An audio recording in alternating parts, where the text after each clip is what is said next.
Hi, and welcome back to another episode of Geekified. You have got myself, Chris, and we have got Nathan.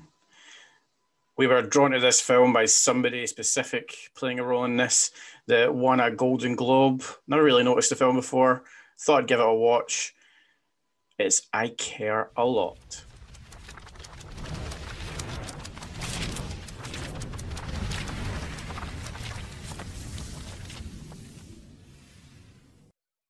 I Care a Lot.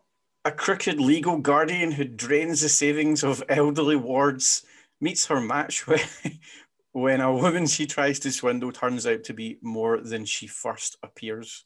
That's the tagline for this film. I did not know what to expect out of this film. This is I didn't really see anything of the film. I didn't see any of the advertising. I'd seen it pop up on it's basically distributed over here and shown on Amazon Prime, so I hadn't actually seen anything at all. And a Golden Globe was given to her for Best Actress, and excuse my French, but fuck me, she deserves it. Yeah. What a performance! Yeah. What did you think, Nathan? Oh, I absolutely. I mean, I was similar to you. I saw it about 3 or 4 weeks ago on Amazon Prime, and I saw the title of it and the picture. And I thought, oh, it's one of these soppy nonsense things. I'm not going to watch that. Then I heard about the Golden Globe, and I thought, I'll read and see what this is about. And I thought, that sounds pretty phenomenal. I'm quite a big fan of Rosemund Pike, especially if he plays these sort of darker characters. A bit like the very similar character to the one she played in Gone Girl, I thought. And watched it and was just absolutely blown away by it. Thought it was absolutely phenomenal. Yeah, I just like I said, it's not very often films get past me. I usually know everything that's coming out, like absolutely every film that's coming out I can probably tell you about. But this one bizarrely didn't really see anything. I just seen the poster and it didn't interest me. It didn't pique my interest whatsoever. So whoever's doing the marketing for this film, did you watch the film? Because it's fucking brilliant. Yeah. Shame on you for not publicising this very well, because it's possibly... There was another film, which, funnily enough, if you stay tuned to the next episode, we'll be reviewing that one as well. And I described this one to Nathan as being cut from the same cloth. I feel it's very, very, very, very, very similar. But that's the next episode. We'll be reviewing A Promising Young Woman. The new film sort of came out sort of end of last year, beginning of this year, which sort of slightly darker female-led projects, which is good to see. People trusting. I know that sounds really condescending. I don't mean it condescendingly. It's good to see that we've got to the stage now where this darker material can get looked after by women, because normally, traditionally, the female films have been not due to women, due to the way Hollywood have treated them as being softer puff pieces. Whereas now we're getting really dark, sort of gritty, darkly comic things. I think what's her name, Phoebe Waller-Bridge, has done a lot to help with that because of the success of Fleabag and. What's it called? Killing Eve. I was going to say Killing Zoe, but that's that David Fincher film. Yes. I know why you got mixed up. Yeah, but it's great. It's great to see, I think. But this film's just. I was watching it and I thought I did the usual. Let's look and see who the director is. And I've looked 4 times today and I still keep forgetting the guy's name. Blakisson, something like that. That's John James Blakisson. I've got it on my notes here. And then I saw that he directed a film that I saw about 10 years ago called The Disappearance of Alice Creed, which I loved at the time, but another sort of under the radar, people didn't get a huge shout about it. It's when Gemma Arterton was just breaking out, and that's the only reason it got any sort of press at the time. And it was phenomenal as well. And he, like this film, wrote and directed. It's great to see a young director getting a chance with some pretty big actors in this film as well. So it's Jay Blakeson is the director of it. Now, the bizarre thing that I've got to say about this film was, for me, it was just weird to watch. It was one of the very, very few films where I've done something else while I've been watching it. I've either been kind of filing something or playing the paper or moving something about or writing something down. And I generally don't write stuff down like for like these episodes when we do it, but I was tidying bits of paper and just going through paperwork.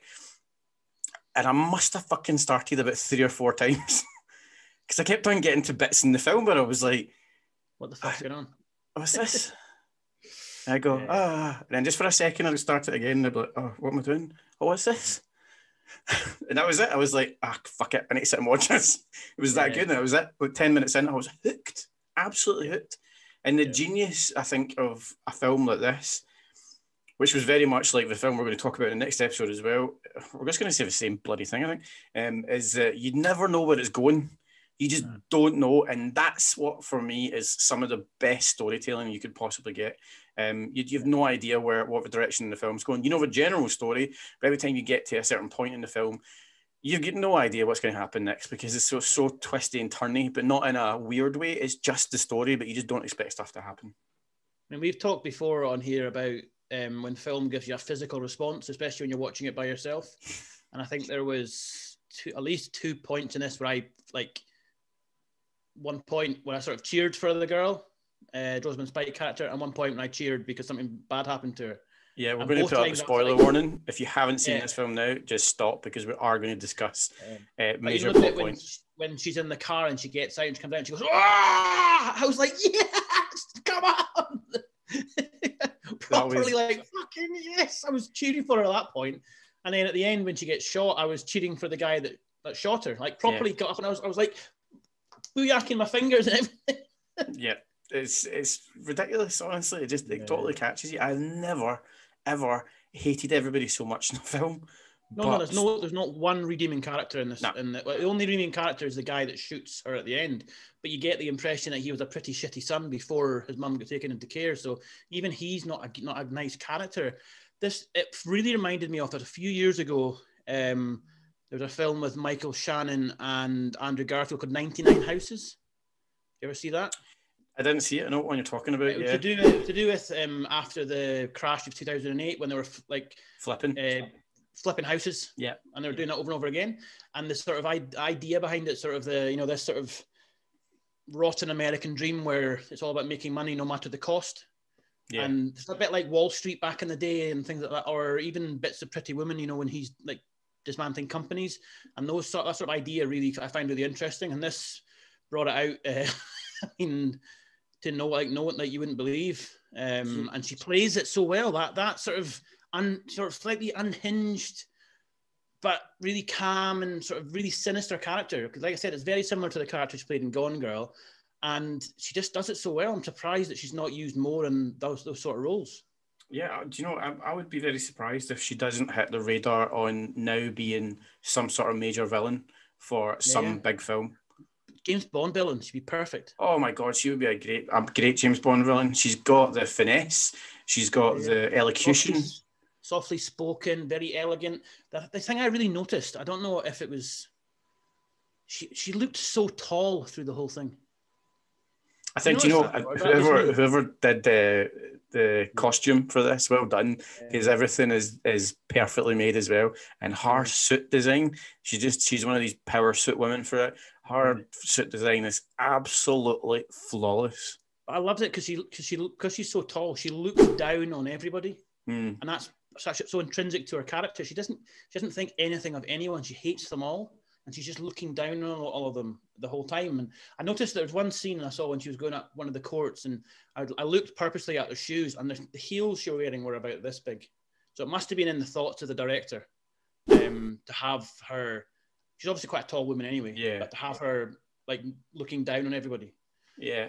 And it was even down to, we're really going to dig deep into this film because I think we've both really enjoyed it. I mean, for me, even going down to hair and makeup, to give her the haircut that she's got is so sharp. And then when she wants to talk something nicely, they soften it a bit and put a few wee curls in it. Yeah. It was so, that original cut where you see her, I'll fling it up on the screen just now. The hair is so sharp and it's so edgy and it's almost like a robot, and you're kind of slightly fearful of her because it's just every edge of her is flawless. And that's what I'm saying about the costume design for this is every single thing about this character is pristine. There's nothing out of place. She doesn't look dirty. Everything fits her body absolutely seamlessly. But it matches the character so well. The character is exactly that type of person. Every minute detail has to be looked after, and that's what she does throughout the film. She analyzes every detail, and she even, obviously, when it comes to the point when she meets the villain, who we're going to discuss next, or the villain, they're both. I'm going to bleep that. I'd go as far as saying both super, to be honest. Yeah, aye. In Glasgow, that's a very well used word if anyone's listening outside of Glasgow. For Glasgow, and that's very common. It's almost like the. But yeah, I mean, it's exactly the same. And when she finally meets this other guy, the way that she manipulates and studies the situation that she's in is this that idea. It's that flawless. Everything has to be perfect. She knows exactly what she's doing, and that's what makes her such a good, calculated villain. But it's also what makes the ending of it so good as well. Yeah, but then the whole sort of part when you think that things are going to go awry for her, it all stems from this sort of weakness she's got for her partner in it. Yeah, and that's the other character who we're going to talk about, Peter Dinklage. He's the same. He's got this softness for his mother. You think it's to do with the diamonds and stuff, but you see at the end when he embraces his mum, it's not about that. It's about looking after his mum, And I just thought that these two, like, ultra hard, not just hard as in hard face, but hard as in hard as nails, will do anything for money. Will step over anybody and do anything to anyone to get what they want. And they got these people in their life that they'll stop doing everything for. Yeah, exactly. I mean, they're just one thing. I was just saying they're just such good villains, both of them. Yeah. The one thing I had, only reason I checked the director is because I wanted to see if it was Nicholas Winding Refn that directed it. Do you know? I couldn't agree with you more. I actually couldn't agree with you more. It's very short. The gym scenes when she's doing the spinning. Yeah, it's on Neon Demon. Yeah. And the music is like the music in Drive the whole way through it. Yeah, so there's a couple of scenes that I picked up on. Obviously, you know how much a fan of Nicholas Winding Refn I am. I'm just he's a god tier director for me. In a lot of the scenes where you catch her, I can't remember where she was, but so in those gym scenes where she's obviously at her kind of apex predator kind of beast mode, it was that kind of red, a yellow, and a blue. And it was kind of all of these three colours were littered throughout the film as well. At one point, when she was in trouble, there was a lot of kind of red to the bottom of the screen. But behind her, when things are going wrong, was this yellow colour on one point of the screen as well. It was shot so well. Lots of reds in it. I think you said that as well. I noticed that there's points when she's trying to get across that she's a nice person. She's always wearing white as well. But yeah, it's just I can't. Just definitely that oeuvre of Nicholas Winding Refn about it. Even I mean, like Nicholas Winding Refn, if you break down the way he shoots stuff in certain quadrants. You can always analyze the quadrants that he puts his filming in as a cinematographer. And it was the same for this film. There's moments where you've got everything perfectly lined up. Even posters in the background were perfectly lining up on the screen. So the shot, they'd obviously storyboarded the living hell out of this film just to get it right, or the director is just an absolute god who I'm going to have to stand for from now on. I mean, I looked at it. He's not done that much. He's done about 3 movies and some TV, but he's done quite a lot of writing. But hopefully, because this is getting some pretty good critical acclaim, hopefully he gets a bit more. I'll get a bit more out there now. Yeah, I hope so. I really, really do. Like, moving on to the next actor, Peter Dinklage. Now, for me, didn't really rate him very much. I'd only really seen him in X-Men when he was this president. No, he wasn't the president. He was a senator or something like that, wasn't he? And then I'd seen him in Game of Thrones. Wasn't a big Game of Thrones fan. Help kill me in the comments. Feel free, not to sell out. But I'd only ever... Obviously, he's the giant dwarf who builds the hammer. Stormbreaker. Yeah. I can't remember his name. Etwile or something. I was going to say Myanmar, but that's the name of the bloody hammer, so it's not that one. I don't know. Where's Tony when you need him? Huh? I can't remember. I'll put his name on the screen. But yeah, that's it. It's a very, very, very, very not much. Not seen him in much. I can't really judge him. I just didn't think he was that great. He just seemed very samey. Seen him in Death at the Funeral as well, the British one. No. And I've seen him, like I said, I've seen him in another film a few years ago where he lives in like a train car or something. That's years ago. I saw that. But yeah, like I said, I never thought, I don't think in Game of Thrones, although people liked his character, I didn't think he was anything, wasn't a character I particularly, I was looking forward to him dying through most of it. Other things he's been sort of bit parts in, nothing really major. Even in X-Men, he's not a major. He's a sort of the front man in front of it, and he's not in it that much. But yeah, I think the most interesting thing with the writing and directing for this is at no point do they mention his size. Ever in it, which is really, really clever. Because normally I've seen films before where they have like small gangsters. Yeah. And it's always a joke made out of it. But there's none of that in this at all. Which is really, really cool, I think. Because it must be really difficult for him to get work like this, for a part like this. Because he didn't have to be, it wasn't intrinsic to the part that he had to be a small person, No, there was nothing mentioned, nothing said. It could have been any person, and he just fitted in perfectly. I bet when he's doing the aerobics, it's phenomenal. The gymnastics, phenomenal. Honestly, if you're watching this review, please go watch it. It's absolutely genius. It's so good. But I just didn't know what to expect from him when I was watching this. But Jesus, like, see, time you get to the end, like, I was super impressed by his acting. I was genuinely blown away. The guy can really, really bloody act, and I'm looking forward to seeing him in something else now. Or I will be watching stuff that I've not seen him in now, based on that. Yeah. No, I would say definitely. It's he even looked cool, and it looked really cool with a big beard, and the really sort of well cut suits and stuff like that. It was, and just an absolute fucking horrible bastard, like a horrible, horrible bastard, It's like she says, "Just give me the money and it'll be okay," and he goes, "Nah, I'm going to kill you anyway." Yeah, exactly. Yeah, there's just such the worst possible way you can imagine to kill her as well. Yeah, it was just that you just expected not just him. You expected any of the bloody characters in this to be redeeming at one point, and super spoiler alert, no one is, not one. Even comes down to the next character we can talk about, which is his mum, played by. Is it Diane Weist? Is that how you say her second name? Yeah, she's a good actress. Really good actress as well. Been in tons. You probably won't know her name, but she's one of those people who, when you see them on film or hear them on film, you don't know their name, and then you see them and you're like, yeah, she's been in loads. What I really liked was she always plays the sort of bubbly, nice mother character and things. Right? Yeah. It was obviously a bit of a sort of throwing a bit of a curveball, as it were, for an Americanism about it, because that bit when she almost chokes her out, I was just like, my God, she's gonna kill her because she's a fucking Russian gangster. You know what I mean? Yeah. So it took me so long, like through the whole film, to realize once you get to a certain point in the film, I thought, is she just stupid? Has she got dementia? No. But she's not. She was just never blowing her cover. In the whole film, she's just definitely just doesn't want to behave. She's like, yeah, I'm just going to be normal. It's a bit when Alexei, the blonde taxi driver guy, walks in and she goes, "About fucking time." I was like, come on, then.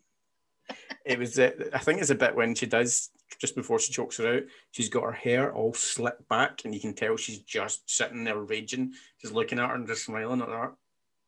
You're like, holy crap, she's ready. A bit when she's a bit loopy on drugs and she's talking to her and she's just sort of going, "You don't know what's coming."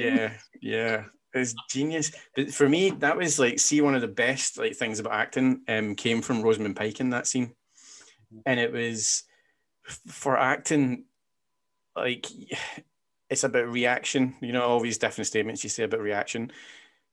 The way that Rosemund Pike behaved in that scene was incredible, like absolutely incredible. There was a bit where she's got this pen with her all the time for smoking, and she's thinking, and she goes like that. She goes, and at one point she brings the pen up and almost puts it in her mouth and stops and then talks, but it's practically in her mouth. Yeah. And you don't see that from other actors. You don't see those moments of that's the way someone would behave. That's the way exactly with someone. If they think of something, they would just stop what they're doing.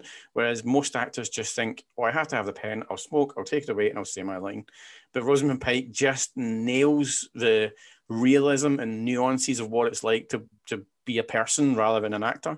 And for me, that was a moment of genius. A horrible person. And I think that screw people over, you know. Yeah. If I can get that teeny little clip I'm talking about, I'll play it now. Possibly, or we're just standing here like that. But it's what she does in that for me, and having done acting and stuff, is like, for me, that's what acting's about, and that's what it highlighted the craziness of her character, is the fact that you never really were 100% sure. These teeny little details nail it of when you don't know how a character is going to behave. And Rosemund Pike, you have literally blown me away in this film, and I cannot wait to see you in something else. Mm-hmm. Yeah. I don't know what else to say about the film apart from please watch it. Yeah, I mean, I'm probably going to watch it again, I think. Yeah, I think I missed in it, and little subtleties to it that I missed.